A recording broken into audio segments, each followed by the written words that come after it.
नमस्कार दोस्तों। मैं हूं टीएचडी हॉरर डायरी से और एक बार फिर से आपका स्वागत है डर की इस अनकही दुनिया में।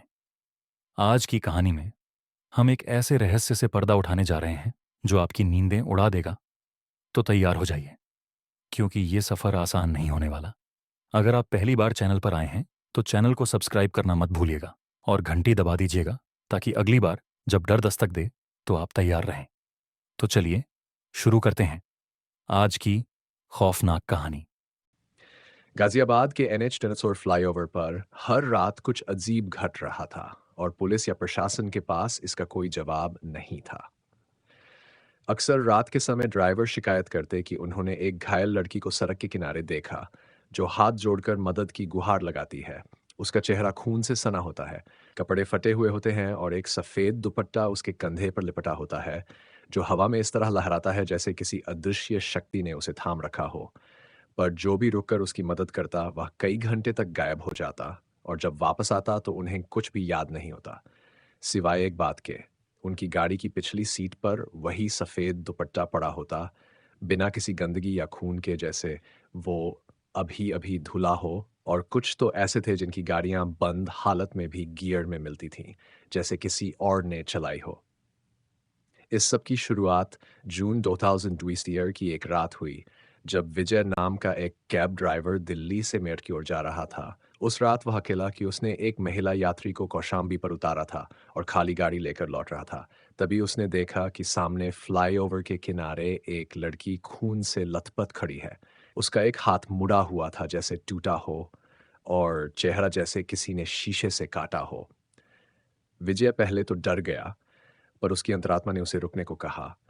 और जब उसने ब्रेक मारे, लड़की दौड़ती हुई आई और बगल वाली सीट पर गिर पड़ी। उसका शरीर ठंडा था जैसे बर्फ। उसने कांपती आवाज में कहा, भैया मुझे अस्पताल ले चलो, उन्होंने मुझे छोड़ दिया, मुझे मारना चाहते थे। विजय ने घबराकर गाड़ी आगे बढ़ाई और एम्बुलेंस बुलाने के लिए फ़ोन निकाला, लेकिन सिग्नल चला गया। उसने पीछे मुड़कर देखा तो लड़की गायब थी, सिर्फ दुपट्टा रह गया था। परेशान होकर वह नीचे उतरकर इधर-उधर देखने लगा, पर कहीं कोई नहीं था। तभी एक ट्रक वाले ने हॉर्न मारा और चिल्लाया, "भाग यहाँ से! वो जिन है, तू नहीं बचेगा।" विजय डर के मारे गाड़ी लेकर भागा, लेकिन अगले दिन सुबह उसे गाज़ियाबाद की पुरानी जीटी रोड के पास होश आया। उसके सिर में चोट थी, मोबाइल नष्ट था और गाड़ी बंद हालत में बिना चाबी के चालू थी। पुलिस ने जब पूछताछ की तो वह कुछ बता नहीं सका, बस इतना कहा, वो मरी नहीं थी। उसने मेरी आंखों में देखा और कहा कि मैं भी वहीं रुक जाऊं। इसके बाद ऐसी ही दुर्घटनाएं बढ़ती गई। हर हफ्ते एक नया ड्राइवर, एक नई गाड़ी, लेकिन एक ही कहानी, लड़की, सफ़ेद दुपट्टा, गायब वक्त और खोई हुई यादें। कुछ लोग जो मानसिक रूप से बहुत मजबूत थे, और उन्होंने बाद में हिप्नोथेरेपी कराई, तो उन्हें कुछ धुंधली यादें आईं, जैसे वे किसी सुनसान सड़क पर चल रहे हों, किसी ने उन्हें पुकारा हो, और एक पुरानी टूटी हुई गाड़ी की डिक्की में एक औरत की लाश हो। उनमें से एक ने कहा कि उसने देखा लड़की उसे बार-बार एक जगह ले जा रही थी, जहां एक नीले बोर्ड पर लिखा था, राजनगर एक्सटेंशन 3 किमी, और वहीं एक पुराना कुआं है जिसमें शायद सच्चाई दबी है। पत्रकारों ने जब इस दिशा में जांच शुरू की तो पता चला कि 4 साल पहले एक लड़की, आयशा खान, जो कि एक कॉल सेंटर में काम करती थी, उसी फ्लाईओवर के पास एक कार एक्सीडेंट में मारी गई थी। पर उसकी लाश कभी नहीं मिली। केवल उसके कपड़े और उसका सफ़ेद दुपट्टा सड़क पर मिला था। प्रत्यक्षदर्शियों ने दावा किया था कि एक्सीडेंट नहीं था, बल्कि वह किसी से बचने की कोशिश कर रही थी, शायद किडनैपिंग से। एक लोकल दुकान वाले रमेश ने बताया कि उस रात उसने 3 लोगों को कार से लड़की को घसीटते देखा था और चिल्लाया भी, लेकिन कोई सुनवाई नहीं हुई। अगले दिन वो लोग गायब हो गए और सीसीटीवी फुटेज भी मिटा दिए गए। तब से लेकर अब तक हर साल जून में वही घटनाएं होती हैं। सफ़ेद दुपट्टा, मदद की पुकार और फिर गायब वक्त। एक लोकल पंडित ने कहा कि आयशा की आत्मा अब मुक्ति नहीं चाहती, वो बदला चाहती है, और जो भी मदद करने आता है, उसे उस रात की सच्चाई में घसीट ले जाती है। उसे दिखाती है कि क्या हो कैसे हुआ, और वो चाहती है कि कोई उसका नाम लेकर पुलिस के सामने सच बोले, पर कोई नहीं कर पाया क्योंकि सबकी यादें मिटा दी जाती हैं। केवल एक लड़का, नवीन, जो कि खुद भी आध्यात्म में रुचि रखता था, ने कोशिश की कि वह उस आत्मा से संवाद करे। उसने एक रात उसी फ्लाईओवर पर रुककर ध्यान लगाया, और जब उसने आंखें खोलीं, तो सामने वही लड़की खड़ी थी। उसकी आंखों में आंसू थे, पर वो रो नहीं रही थी। उसने हाथ जोड़कर कहा, क्या तुम मेरा नाम लोगे? नवीन ने सिर हिलाया। तभी हवा में झोंका आया और सफ़ेद दुपट्टा उसके चेहरे से लिपट गया और फिर उसे कुछ याद नहीं रहा। अगले दिन वह भी वहीं पाया गया, लेकिन इस बार उसकी हथेली पर खून से लिखा था 3 नाम, आशीष, राहुल, दीपक। वही थे। अब मामला नया मोड़ ले चुका था और पुलिस के पुराने रिकॉर्ड से पता चला कि ये तीनों नाम एक पुराने अपहरण केस से जुड़े थे, जो कभी साबित नहीं हो पाया, और उनमें से 2 अभी भी गाज़ियाबाद में ही थे। क्या आत्मा अब अपने दोषियों को उजागर करने के करीब थी? क्या कोई था जो अंत में उसकी आवाज़ बन सके? फ्लाईओवर की रातें अब और भी डरावनी होने लगी थीं। नवीन की हथेली पर खून से लिखे 3 नाम मिलने के बाद पूरे गाज़ियाबाद पुलिस महकमे में हड़कंप मच गया, क्योंकि ये वही नाम थे जिन पर 4 साल पहले आयशा खान की कथित किडनैपिंग का शक हुआ था। लेकिन कोई सबूत न होने के कारण केस बंद कर दिया गया था। अब आत्मा ने जैसे उन पर उँगली उठाई थी और शहर के लोगों में डर के साथ-साथ एक अजीब उम्मीद भी जाग उठी थी कि शायद अब वह आत्मा मुक्त हो सके। पर ऐसा नहीं हुआ, बल्कि अब घटनाएँ और भी अजीब और खौफनाक होने लगीं। अब वो सफ़ेद दुपट्टा सिर्फ़ गाड़ियों में नहीं, लोगों के सपनों में भी दिखने लगा।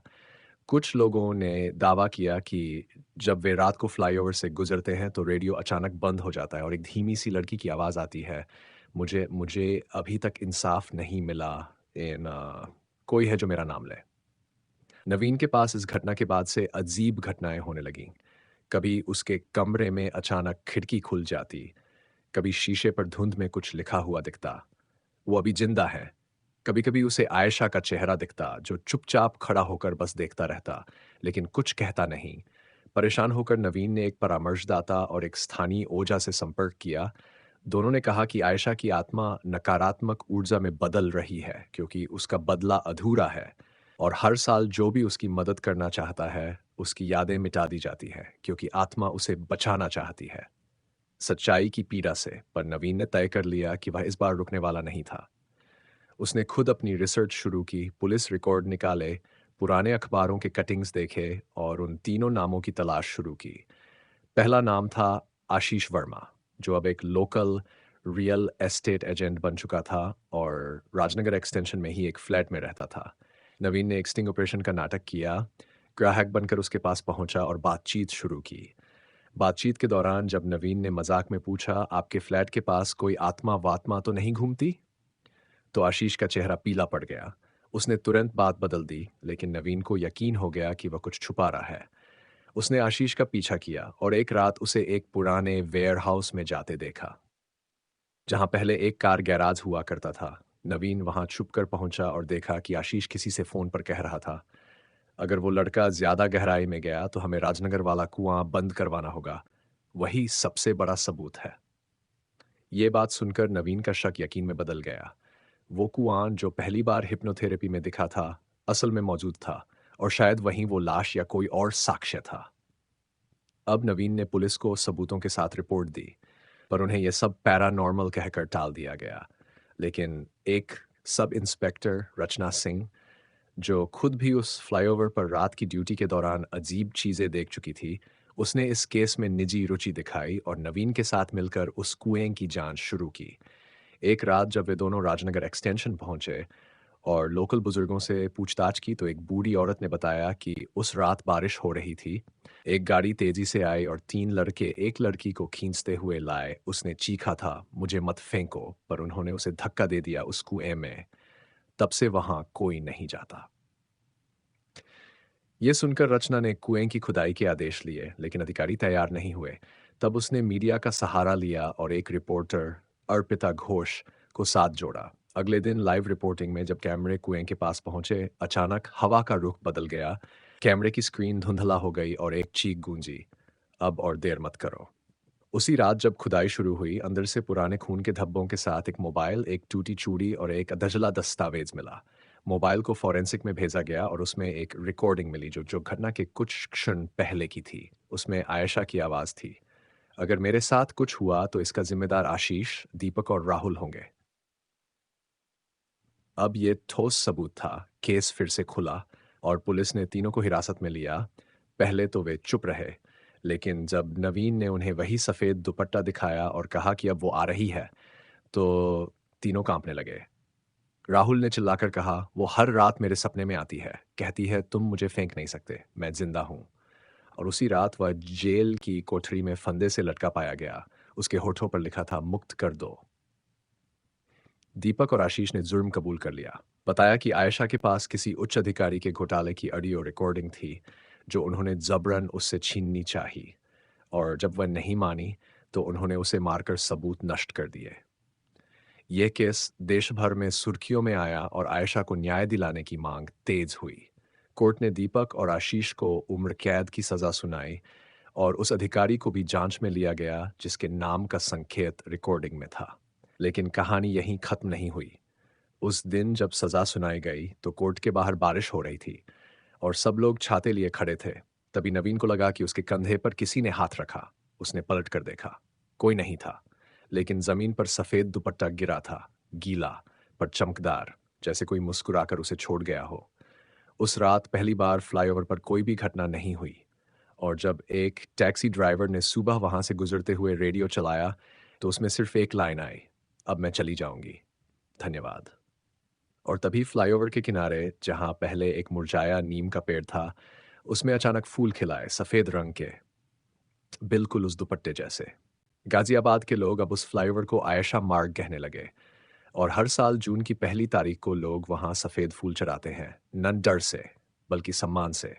एक लड़की के लिए जो न्याय के लिए मरने के बाद भी लड़ी और जिसने साबित किया कि कभी कभी आत्माएं नहीं भटकती, वो मार्गदर्शन देने आती है, सच्चाई दिखाने, ताकि किसी और की आवाज सदा के लिए न दबाई जा सके।